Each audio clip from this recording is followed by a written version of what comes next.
Welcome back, friends. Today I'm gonna continue the discussion about the scapula and finish it. Let's take a look at the topics for today's video. I'm gonna discuss about the attachments on the scapula, the rhomboid minor, major, long head of bicep brachii and tricep brachii, and the clinical anatomy regarding the scapula. So without further ado, let's take a look at the bone.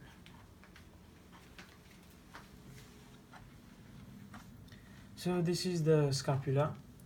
Taking origin from the subscapular fossa is the multipennate muscle subscapularis, medial 2/3.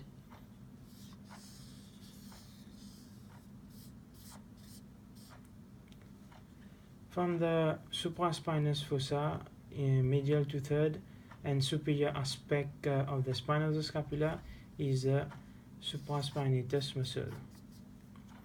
And from the infraspinous fossa and the inferior aspect of the spine of the scapula, we have the inferior infraspinatus muscle. From the inferior aspect of the crest of the spine of the scapula, we have the deltoid muscle.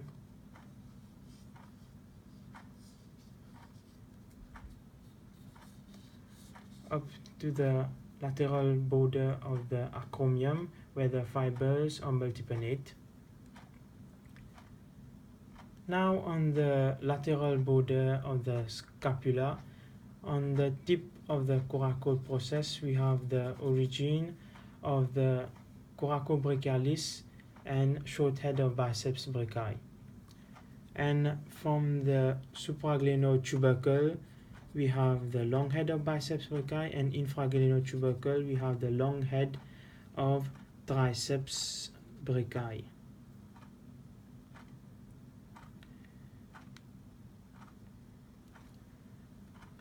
From the lateral border dorsal aspect, upper 2/3, we have the teres minor, and the lower 2/3, we have the teres major, as you can see it here. From the costal aspect on the medial border, we have the insertion of the serratus anterior muscle, one digitation from the superior angle, two digitations from along the medial border, and the remaining 5 digitations on the inferior angle, as you can see it here. By the way, one clinical anatomy regarding the paralysis of the long thoracic nerve, which supplies the serratus anterior muscle, results in the winging of the scapula, serratus anterior muscle, whereby the medial border of the scapula becomes unduly prominent, and abduction overhead abduction by the way cannot be performed. Now let's take a look at the insertion of the trapezius muscle.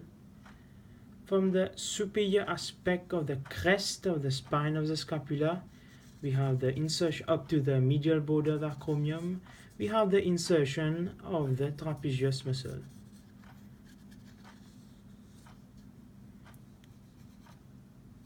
As you can see it here.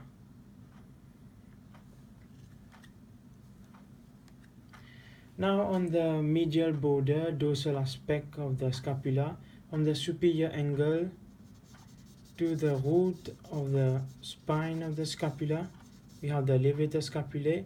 Next to the root, we have the rhomboid minor, and then from the root up to the inferior angle, we have the rhomboid major, as you can see it here.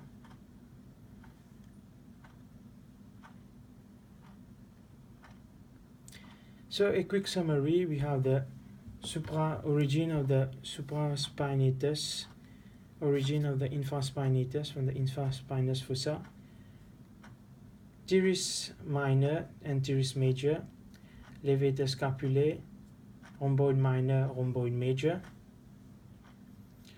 multipennate muscle subscapularis, serratus anterior, insertion of the serratus anterior muscle. We have the origin of the coracobrachialis and the short head of biceps brachii. We have the long head of the biceps brachii and the long head of the triceps brachii. Then we have the deltoid muscle, you can see it here, and we have the trapezius muscle. And the clinical anatomy, we have the paralysis of the serratus anterior muscle, and we also have embryological deformity known as the scaphoid of the scapula, whereby the medial border is not concave, it becomes concave. Thank you for your attention.